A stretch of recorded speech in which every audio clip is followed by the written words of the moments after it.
Vegas is mostly right, but they don't have any shooters outside of J.J. Redick. And then this Covington guy started shooting, and Embiid then started playing every night, most nights, 35 minutes a night, 30 minutes a night. Ben Simmons was a little better than I thought, although I did like him a lot. I would have drafted him number one.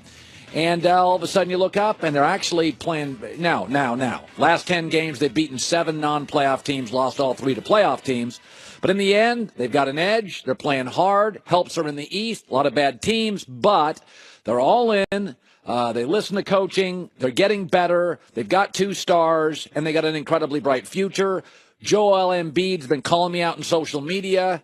He did yesterday. He wins. Ben Simmons liked his tweet. The president, the Sixers, the city, the sports radio guys are all clobbering us today. He called you a coward, too. And I deserve all of it. It's a good team. Listen, the 2 most interesting rebuilds in the NBA are West Coast Lakers, East Coast Sixers. Sixers have better players than the Lakers, primarily because Embiid's great. I still think LeBron, if he had to go, would lean toward L.A. because he has 2 houses here, all his best friends here. And frankly, it's a winter league. It's Hollywood. It's L.A. It's the Lakers. But tip of the cap to them for winning 40 games, beat Memphis last night. And they deserve all the praise in the world, and I deserve to be mocked. I can just tell you this about NBA jerseys. They're not built to be worn by adult men over button-down shirts. This is not a great look. They're not really meant to be worn down button-down shirts at any age. Yeah, it's not a great look by me. By the way, I would generally make fun of radio goobers who did this. So this is a career low. I'm not happy about it. We'll burn the tape. It will not be archived. That's a bet. I would strongly recommend everybody listen to me on radio. No need to watch TV today. There's no need to see this. There is no need to see this. You made this deal. I did. My bad. All right, let's shift. I'll keep it on for this segment. Wait, are you doing the mock draft in this? Well, I am. As sad as that. I love this so much. Okay, so now here's an NFL story, and it means something. We always talk about this. Before I go to the mock draft, okay, teams send messages. Okay, the Rams sent a message, Ndamukong Suh. They don't need Ndamukong Suh, but they can afford Ndamukong Suh because they're paying Goff nothing. Okay, the Giants have traded Jason Pierre-Paul, a great player, for a third-round pick in a little tiny bit of cap space. I mean, like $1 million, $2 million, nothing. Why are they doing this? The message is, we're rebuilding around Eli. We're going to get a bunch of draft picks. We're going to move out of the number 2 spot. Okay, they're not going to draft a quarterback because they got blowback last year when they sat Eli. And they went and got Eli a left tackle who's 30 and really expensive. Okay, what the Giants are telling you is they just let go of their best player on the defensive front. They just let him go. And they didn't get much. They got a third-round pick, and they saved a little. They have some dead money here. That's bad. And they saved like $2 million cap space. They're rebuilding. How do you rebuild? You get picks. How do you get picks? Lots of them. You trade your number 2 pick for picks. The Giants are going to trade this number 2 pick. They're going to trade it for picks. So what does that mean? It's time for another mock draft. Okay, here we go. Another mock draft. Number 1, Sam Darnold. Pro day yesterday. Totally solidified it. Cleveland needs a quarterback. They've been looking for quarterbacks. The Cleveland Browns are going to draft Sam Darnold. It's done. Stop arguing on social media. He looked great. It started raining halfway through. He looked better in the rain. I had 4 friends or associates who were there. They all said the same thing. He's great. In fact, I was told Troy Aikman was there, and after the workout, turned to somebody. I think I can say this. Troy said, well, Giants are on the clock. Okay, Darnold looked great.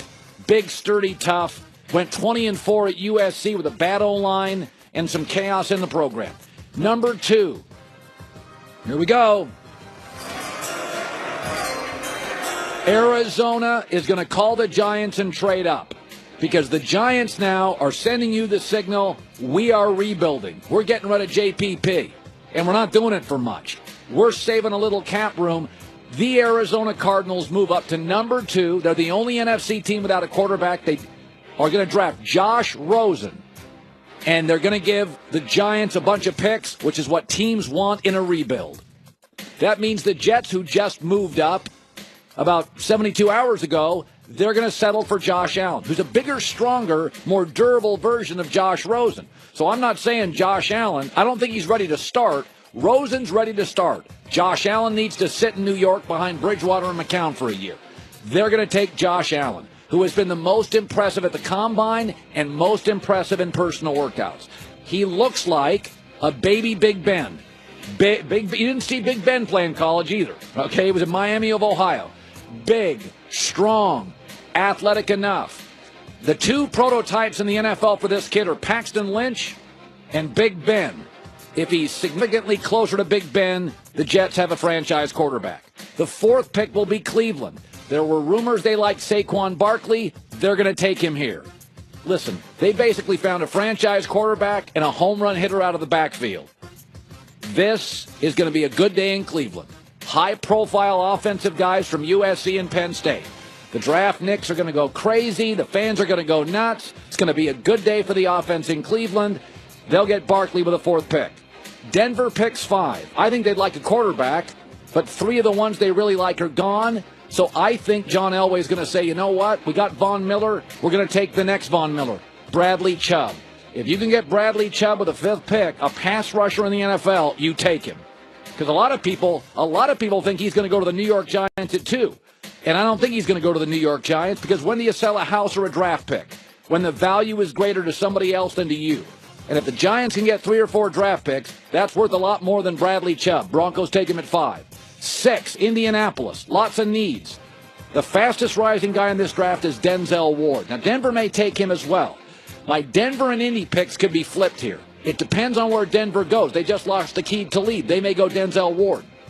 But I think Denver and Indy either go Chubb Ward or Ward Chubb. 7th pick, Bucks need a safety. Minka Fitzpatrick is a great one at Alabama. You're not going to put him on Julio Jones in your division. But he is rangy. He can blitz. He is aggressive. He is a tremendous can't-miss player. Nick Saban gave him great responsibility even as a true freshman. He was all SEC freshman. He can do special teams. He is a tremendous talent for Tampa Bay. Number 8, it's Quentin Nelson. Some people think he's the safest pick in the draft. Chicago is going to get an interior offensive lineman to protect Mitch Trubisky for the next decade. He's a Midwest kid. He's a Notre Dame kid. He is a tough Midwestern sensibility, punch-in-the-neck kid. The Bears get a great interior offensive lineman. Buffalo, which doesn't see a huge difference, I do, but they don't see a big difference between Rosen and Allen. They're going to draft Baker Mayfield. Miami wants him at 11. They're going to trade up with San Francisco. Now, in our last 4 mock drafts, we've had them at 9. Buffalo needs a quarterback. Again, I think I would move up Buffalo and get Rosen or Allen. They're going to have Baker Mayfield, which in Buffalo, it'll be fun. But again, he's a small quarterback, run-around guy in harsh winter weather. I would try to move up more. And number 10, the guy I haven't seen play, but I've seen YouTube footage and all the NFL footage, Marcus Davenport. The Raiders have a bad back 7. The way to help an average secondary is a pass rush. Khalil Mack one side, Marcus Davenport the other. I've been real steady on 2 picks. Number 1, Sam Darnold to Cleveland, and number 10, Marcus Davenport to the Raiders. And this is why I think, when do you sell a house? When do you sell a stock? When do you sell a company? When do you sell a draft pick? When the value is greater to somebody else than it is to you. The New York Giants, by moving JPP, are telling you, listen, man, a little bit of a rebuild here. What do you do with rebuilds? They got a quarterback, so they don't need a quarterback. And once you don't need a quarterback, and you got Arizona and Buffalo who need one, and they're willing to give you multiple players, it's hiring cheap labor, man. You're going to get like 5 picks, second, third round. A bunch of young guys don't have to pay a ton to, because you got to pay a ton to Eli Manning and Nate Solder, quarterback, left tackle, respectively. And you're still paying some money to, is it Snacks on the defensive line? You're paying some big money to some people. So I think the Giants are going to trade down. It's a rebuild without advertising it's a rebuild. We know Cleveland's rebuilding. We know the Colts are rebuilding. The Giants are rebuilding too. They just don't want to advertise it. Moving JPP and moving down on the 2nd pick, I think, is the unequivocally, inarguably smart move for the New York Giants. And I also think, I don't care if Arizona today moved up to the number 2 pick and gave away every draft pick in this draft, I would be for it. I don't think Steve Kahn, the GM, is going to do that. He was on our show a couple weeks ago. Arizona cannot enter the season with Sam Bradford and no future game plan in a division with Goff, McVay, Shanahan, Garoppolo, Russell, Pete Carroll. I mean, the NFC's got Aaron Rodgers. Now you got Carson Wentz. You got Dak Prescott. You got Matt Ryan. You got Drew Brees. You got Cam Newton. You got to get a quarterback in Arizona. And Bradford's got a degenerative knee issue. You got to get a quarterback. It's a great quarterback draft, and it's a bad quarterback college draft next year. Okay, coming up next. I can't believe nobody else is seeing it, and nobody else will acknowledge it with the Houston Rockets. The tournament's rolling along in college hoops. Baseball season's fast approaching. Hockey, NBA playoffs. Talking NFL. You know what this means, though? When you get to March and April, there's a lot of tickets. There's playoff tickets. This weekend there's tickets. Go to SeatGeek. Smartest, easiest way to get them. SeatGeek app's on my phone, 2 clicks. They do something that makes it really quick. They search multiple ticket sites, and they compare prices. So you just get the best deals quickly. And I've used it for a concert, theater, comedy, but mostly sports. And you'll get $20 off your first SeatGeek purchase. 2 taps, you download the app. $20 off if you go to the SeatGeek app and you enter the promo code HERD.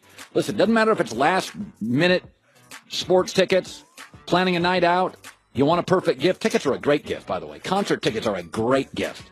I've given those out before for holidays and birthdays. SeatGeek, HERD, HERD.